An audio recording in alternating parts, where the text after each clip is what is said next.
Assalamualaikum warahmatullahi wabarakatuh. Ketemu lagi dalam materi baru mengenai metode pelaksanaan jalan baru di metode analisa komponen. Ini lanjutan dari pembahasan materi parameter sebelumnya.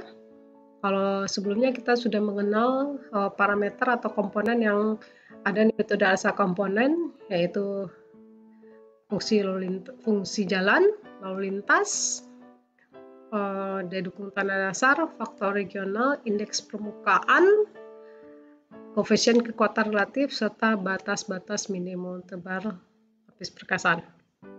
Sekarang kita akan lanjutkan mengenai bagaimana sih untuk menentukan indeks tebal perkasan serta menghitung tebal untuk masing-masing lapisan perkasan, khususnya untuk jalan baru.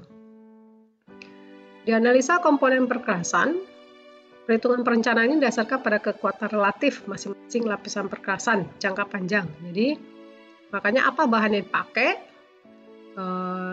itu yang akan kita tentukan dulu. Untuk lapis permukaan apa, pondasi atas apa, pondasi bawah apa. Ya, itu sudah kita bahas di mengenai koefisien kekuatan relatif bahan. Perencanaan metode analisa komponen ini dapat dihitung langsung dari rumus dasar dibersihkan dengan cara coba-coba dengan menggunakan nomogram yang disediakan dalam buku petunjuk. Jadi maksudnya coba-coba, kita mengkolaborasikan antara 3 lapis permukaan, ini disebut D1, pondasi atas disebut D2, pondasi bawah itu D3. Soalnya kita mau mencari D1 dengan mengambil nilai minimum dari D2 dan D3, atau mencari D2 mengambil minimum dari D1, D3, atau mencari D3 dengan mengambil nilai minimum yang digunakan untuk D1 dan D2. Itu maksud dengan coba-coba dengan menggunakan nomogram untuk menghitung indeksnya dulu. Jadi indeks tebal perkasan yang kita hitung dulu, baru kita bisa menentukan tebal untuk masing-masing lapis. ITP-nya kita cari dulu. Ya, jadi ITP didapatkan dari perhitungan, ya, atau dari nomogram nanti untuk menentukan nanti tebalnya yang dengan tadi yang cara coba-coba tadi. Seperti yang pernah Ibu sebutkan sebelumnya, nomogram itu ada 9 dalam buku MAK. Yang membedakan antara nomogram 1 adalah nilai IP0, indeks permukaan awal, serta indeks permukaan akhirnya. Ya, dapat kalian lihat ini adalah pasangan indeksnya untuk menentukan ITP-nya nanti.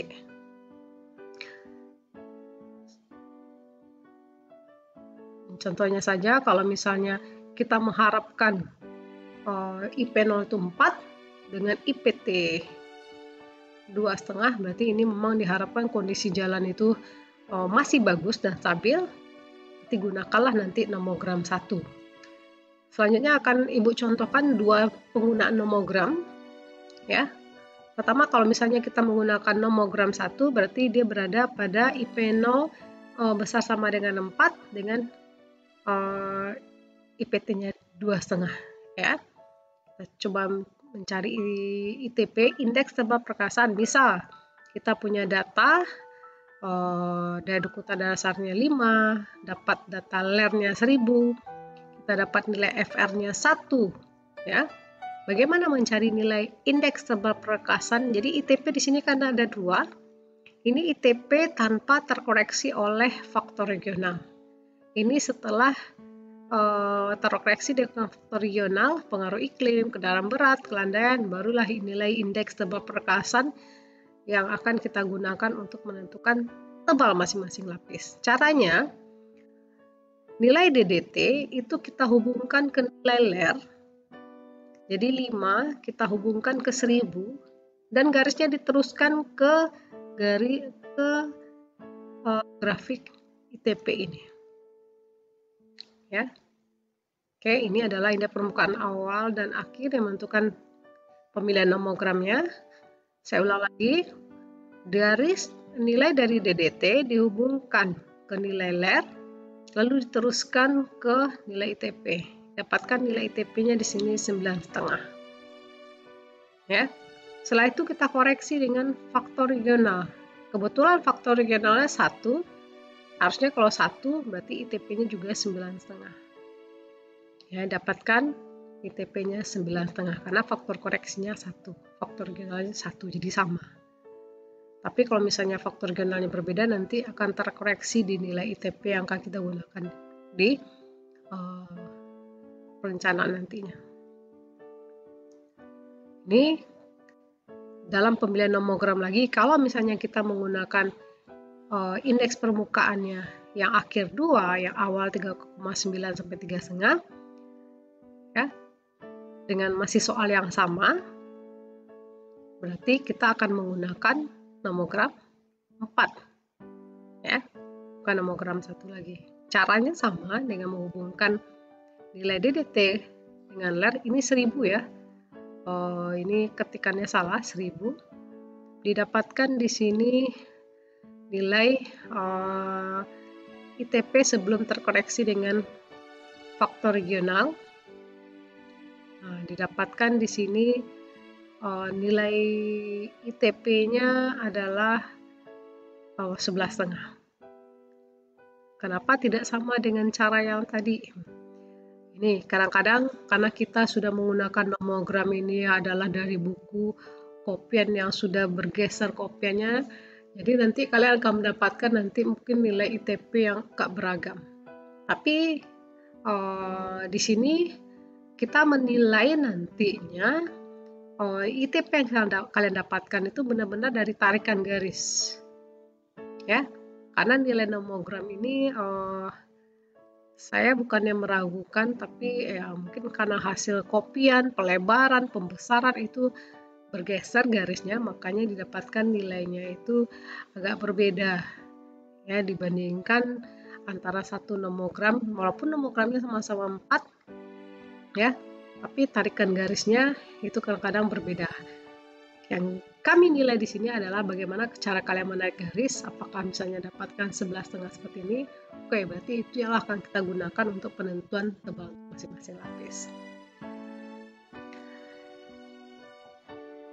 Nilai ITP ini ditentukan dari daya dukung tanda dasar, lintas ekivalen, faktor regional, serta indeks permukaan. Seperti yang kita lihat dari nomogram tadi ya. Berdasarkan nilai ITP nanti, baru bisa kita menghitung tebal untuk masing-masing lapis. D1, D2, D3, ya, tergantung dari nilai koefisien kekuatan relatif bahannya. A1, A2, dan A3. Ya, jadi A itu adalah koefisien kekuatan relatif, D itu tebal untuk masing-masing lapis. 1, 2, 3 itu menentukan 1 lapis permukaan, 2 pondasi atas atau pondasi saja sering disebut, serta 3 lapis pondasi bawah. Oke, ini sudah dijelaskan juga. Ya, D baru bisa dihitung setelah ITP-nya diketahui dari grafik nomogram. Tebal minimum untuk lapis pondasi bawah, ini ingat ya, ITP-nya, setiap nilai ITP ditentukan sebesar 10 cm. ITP ini merupakan parameter tunggal dari struktur perkasan, menyatakan tebal dan jenis lapisan. Nilai ITP terhadap lapisan pondasi dan pondasi bawah dapat dihitung jika stabilitas lapisan tersebut hanya ditentukan dari nilai CBR. Dengan menerapkan persyaratan tebal lapis minimum, maka dapatnya 3 alternatif dari kondisi tebal perkasan. Misalnya, yang seperti yang Ibu bilang tadi, D1 minimum, D2 minimum, cari D3. D1 minimum, D3 minimum, cari D2. D2 minimum, D3 minimum, cari D1. Jadi ada 3 alternatif. Dia akan menghasilkan lapisan yang memang sama kuat untuk mampu memikul beban. Ini contoh salah satu alternatif dengan memaksimumkan tebal lapis. Kalau memaksimumkan tebal lapisan permukaan, berarti meminimumkan 2 lapisan yang lainnya. Ya. Tapi tetap harus dikontrol. Jadi tebal lapisan, kalau misalnya ini D1 ya dicari, diambil D2 yang D3 minimum, tetap harus dikontrol terhadap tebal lapis minimumnya. Jika yang dihitung didapatkan lebih tipis, maka tebal lapis minimum yang harus digunakan. Ingat ya, kalau misalnya untuk perhitungan kita mendapatkan nilai permukaan itu misalnya 0,2 di belakangnya, kita harus membulatkannya sampai setengah. Tapi kalau untuk lapisan pondasi atas dan pondasi bawah harus dibulatkan 1 cm. Misal permukaan kalian dapatkan 7,2, berarti angka pembulatannya menjadi 7,5. Tapi kalau misalnya nilai pondasi kalian dapatkan nilainya adalah 17,2, berarti pembulatannya harus 1 menjadi 18 cm, bukan 18,5.